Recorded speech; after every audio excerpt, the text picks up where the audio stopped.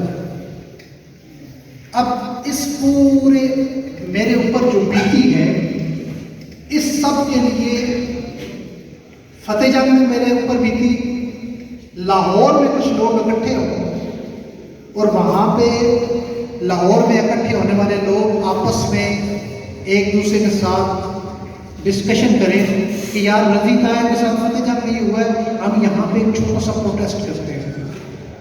تو یہ اپنی ذات کی بات کر کے بتائیں کہ آپ اندر سے اپنے آپ کو مضبوط فیل کریں گے یا نہیں؟ بولیں، کریں گے نا؟ یعنی آپ کو یہ احساس ہوگا کہ میں جو یہاں پہ تڑپا ہوں، میرے لیے میرے بھائی نے لاہور کے کسی چوک میں آواز اٹھائی ہے۔ آپ کو یہ احساس ہوگا کہ میرے لیے کوئی بات کرنے والا ہے، میرے لیے کوئی آواز اٹھانے والا ہے، میری قربانیوں کو یاد کرنے والا ہے، میری جو جدوجہد ہے اس کا کہیں نہ کہیں ثمر ہے۔ تو میرے عزیز طلباء، کشمیری ہر روز شہید ہو رہے ہیں، کشمیری ہر روز اپنی جانیں دے رہے ہیں، کشمیری ہر روز تڑپ رہے ہیں، سسک رہے ہیں۔ انسانی حقوق کی جتنی بھی تنظیمات ہیں ان کی رپورٹس اٹھا کے دیکھیں، ہزاروں خواتین کے ریپ ہو چکے ہیں، ہزاروں خواتین منتظر ہیں کہ ان کے شوہر واپس کب آئیں گے، وہ 10 سال سے، 20 سال سے، 30 سال سے کبھی لوٹے نہیں۔ تو جب پاکستان کے کسی شہر سے آواز گونجتی ہے نا، انشاءاللہ کشمیر بنے گا پاکستان، انشاءاللہ لے کے رہیں گے آزادی، تو پھر وہاں پہ جدوجہد کرنے والا، سنگینوں کے سامنے ڈٹ کے کھڑا ہو جانے والا وہاں پہ اپنے آپ کو مضبوط فیل کرتا ہے کہ جی ہاں، پاکستانی نوجوان میرے ساتھ کھڑے ہیں۔ تو آپ اس بات کا کبھی اس بات کو، اس نیگیٹیوٹی کو لائے نہ کریں کہ ہم کشمیر پر بات کریں گے تو اس کا کیا ہوگا۔ ایمان کے درجات اگر آپ نے پڑھے ہوں اپنے نصاب میں، ہم نے تو پڑھے تھے، اگر ابھی تک سلیبس میں موجود ہے تو یقیناً آپ نے بھی پڑھے ہوں گے۔ ایمان کے درجات میں ظالم کے خلاف، برائی کے خلاف آواز اٹھانے کی جو سب سے کمزور علامت ہے وہ ہے دل میں برا جاگنا۔ ایسا ہی ہے کہ برائی کو دیکھ کر دل میں برا جاگنا یہ ایمان کی سب سے کمزور علامت ہے۔ اس سے ایک سٹیپ اوپر ہے، اس سے ایک سٹیپ اوپر ہے کہ ایمان کی مضبوطی کیا ہے کہ آپ نے ظلم دیکھا، آپ نے اس کے خلاف آواز بلند کی، آپ نے اس کے خلاف قلم اٹھایا۔ یہ دوسرا درجہ ہے، اور سب سے مضبوط درجہ ایمان کا وہ ہے کہ آپ نے ظلم دیکھا، آپ نے برائی ہوتے دیکھی اور آپ نے ہاتھ سے پکڑ کے اس برائی کو روک دیا۔ میں اور آپ کیا کر سکتے ہیں؟ میں اور آپ کشمیر کے لیے کیا کر سکتے ہیں؟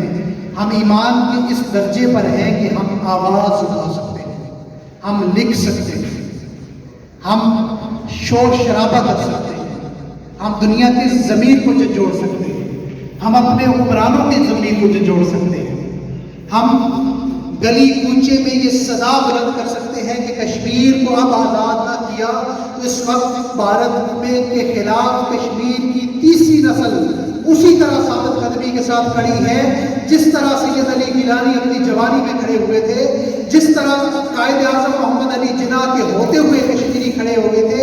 اس وقت اسی جذبے کے ساتھ کشمیر کی تیسری نسل اس وقت مودی کے خلاف بھارت کے خلاف، ہندوتوا کے خلاف کھڑی ہے، تو میرا اور آپ کا فرض ہے کہ ہم اس کے ساتھ کھڑے ہو جائیں، ڈٹ کے آواز اٹھائیں، اور ہم بھی کہیں لے کے رہیں گے، لے کے رہیں گے یہ نعرہ ہمارا، سید علی گیلانی کا نعرہ۔ اب آزادی کیا ہے؟ زندہ قومیں آزادی کس کو سمجھتی ہیں، اور میں اور آپ آزادی کس کو سمجھتے ہیں؟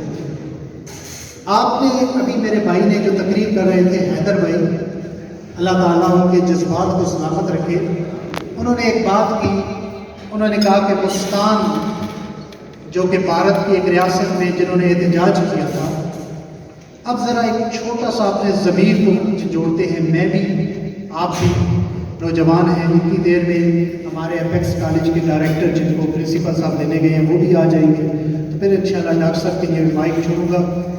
اب اس خاتون کو دیکھیے، وہ خاتون، وہ نوجوان طالبہ جس کو حجاب پہ پابندی تھی اور حجاب کر کے وہ گئی اس پابندی کے خلاف، جب وہ یونیورسٹی داخل ہونے لگی 40-50 بی جے پی کے ہندوتوا کے پیروکار اس کے ارد گرد ہو گئے جو انتہا پسند ہندو کہلاتے ہیں، انہوں نے اس کو ہراساں کیا اور جے شری رام کے نعرے لگائے۔ ان کو بھی پتا تھا مسلمان ہے، حجاب میں ہے، جے شری رام کے انہوں نے نعرے بلند کیے۔ اس خاتون کے پاس کیا آپشن تھے؟ خاموش رہتی۔ ایک آپشن یہ تھا خاموش رہتی، اپنی کلاس میں چلی جاتی، اسٹڈی کرتی، اگر زیادہ تنگ کرتے نقاب اتار دیتی، لیکن نہیں، اس نے ایسا نہیں کیا۔ اس نے جس راستے کا انتخاب کیا، جس کی اس خاتون کے لیے، مسکان کے لیے کیا آپشن تھے؟ اس کے پاس 3 آپشن تھے۔ پہلا آپشن تھا کہ وہ خاتون، وہ مسکان خاموش رہتی اور اپنی کلاس میں جاتی، اسٹڈی کرتی، اور جے شری رام کے نعرے بلند ہوتے رہتے، وہ واپس گھر چلی جاتی۔ اس کے پاس دوسرا آپشن تھا کہ وہ نقاب اتار دیتی اور نقاب اتار کے کالج جانا شروع کر دیتی، اپنی تعلیم جاری رکھتی۔ پہلے آپشن میں کالج سے اسے نکال دیا جاتا، دوسرے آپشن میں وہ اسلامی روایات کا تحفظ نہ کر پاتی، اور جو اس کا من چاہتا ہے کہ میں اسلامی روایات پر کی پابند رہوں، جو اس کی مرضی بھی ہے اور اس کے خالق کا حکم بھی ہے، وہ اس پر پابند رہتی اور گھر چلی جاتی، تعلیم ختم ہو جاتی۔ تیسرا آپشن اس کے پاس وہ تھا جو اس نے اختیار کیا۔ اس نے کہا کہ میں نہ اپنی روایات کو چھوڑوں گی، میں نہ اپنی اس عادت کو چھوڑوں گی جو عادت مجھ پر فرض بھی ہے، جو میرا دین، میرا مذہب بھی سکھاتا ہے، میں اس پر پابند رہوں گی، لیکن گھر نہیں بیٹھوں گی، کیونکہ گھر بیٹھ گئی تو مجھے سیدہ زینب سلام اللہ علیہا کی جو قیامت کے دن ان کی سرخروئی ہے وہ نہیں مل سکے گی۔ اس نے علم اٹھایا، سیدہ بی بی زینب سلام اللہ علیہا کا کردار نبھایا، اور جہاں ایک طرف 50 لوگ ایسے تھے کہ جن کی تاریخ بھری پڑی ہے کہ وہ زندہ جلا دیتے ہیں، ان کے سامنے جب وہ جے شری رام کہہ رہے تھے، اس نے ہاتھ اٹھایا اور کہا اللہ اکبر، اللہ اکبر۔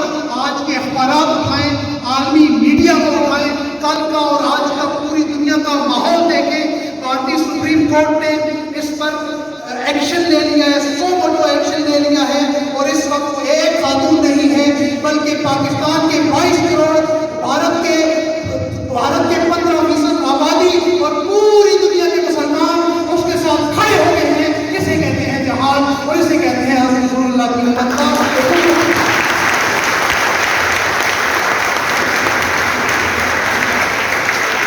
تو اب اگلا سوال ہے، اگر اس کی ویڈیو نہ بنتی، بالفرض اس کی ویڈیو نہ بنتی، سوشل میڈیا پر نہ آتی، آپ کو مجھے پتہ نہ چلتی، تو کیا آج ہم مسکان کی بات کر رہے ہیں؟ تو یہ میرا آپ کے لیے دوسرا پیغام ہے، ایک آواز اٹھائیں، اور دوسرا سوشل میڈیا۔ اس کی ویڈیو بنی، سوشل میڈیا پر آئی، 2-3 روز سے ٹرینڈنگ ہے، بھارتی سپریم کورٹ نے اس کو نوٹس لے رکھا ہے، بھارت کی جتنی بھی مسلمان خواتین ہیں اس کے لیے احتجاج کر رہی ہیں، صرف ایک پاور کہ وہاں سے بیٹھ کے کسی نے اس کی ویڈیو، اس نے خود تو نہیں بنائی لیکن کسی نے بنا دی اور اس کی ویڈیو وائرل ہوگی، اور یہ آپ کے ہاتھ میں ہے۔ جو اسمارٹ فون ہے، کالج آپ نہیں لاتے ہوں گے لیکن گھر میں سب نے یقیناً رکھا ہوگا، کیونکہ ہماری جو بھی کالج میں نوجوان جاتا ہے اس کے پاس اسمارٹ فون آ جاتا ہے، تو یہ آپ کے پاس دوسری طاقت ہے کہ اس کا مثبت استعمال کریں۔ اس کے ذریعے اپنے ان مسلمان بھائیوں کی رہنمائی کریں، اس مسلمان بھائیوں کی آواز کو اقوام عالم تک اٹھائیں، ہیش ٹیگ کا استعمال کریں، ٹویٹر کا استعمال کریں۔ اور آخر میں جو میری گفتگو جہاں پہ میں ختم کروں گا، اور میں نے آپ کو جیسے بتایا کہ سیدہ آسیہ اندرابی صاحبہ کے سگے بھانجے ڈاکٹر مجاہد گیلانی موجود ہیں، اور رانا ادیب ممتاز صاحب بھی آ چکے ہیں۔ نوجوانوں، جو آخری بات ہے وہ ہے کہ ہم اور آپ کسی نہ کسی مقصد کے لیے ہیں۔ ہمیں اللہ تعالیٰ نے مسلمان پیدا کیا۔ آپ سب کو اس بات پہ خوش ہونا چاہیے کہ آپ اللہ تعالیٰ کی چوائس ہیں۔ کیا ہے؟ اب آپ حیران ہوں گے کہ آپ اللہ تعالیٰ کی چوائس کیسے ہیں؟ میں اور آپ اللہ تعالیٰ کی چوائس کیسے ہیں؟ وہ اس طرح کہ اللہ تعالیٰ نے اپنے آخری نبی کو بہترین نبی اور انبیاء کا سردار قرار دیا اور اس کی امت کو خیر الامم قرار دیا۔ ایسے ہی ہے؟ تو آپ خیر الامم میں آئے، مسلمان گھرانے میں آئے، تو اس میں اللہ تعالیٰ نے آپ کو چوز کیا ہے۔ اب اللہ نے اس پر دو راستے آپ کے لیے رکھ دیے ہیں، ایک راستہ برائی کا راستہ ہے، ایک راستہ اچھائی کا راستہ ہے۔ تو جن لوگوں کو اللہ نے منتخب کیا ہو وہ یقیناً کون سا راستہ اپنائیں گے؟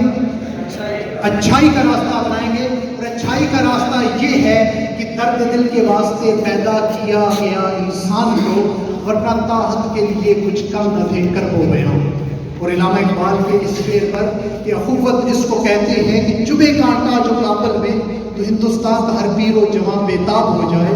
اور اس کو میں اگر اس طرح تھوڑی تبدیلی کروں کہ اخوت اس کو کہتے ہیں چبھے کانٹا جو کشمیر میں تو ہندوستان پاکستان کا ہر پیر و جوان بےتاب ہو جائے۔ آج سے اپنے اندر کشمیر کا درد محسوس کیجئے۔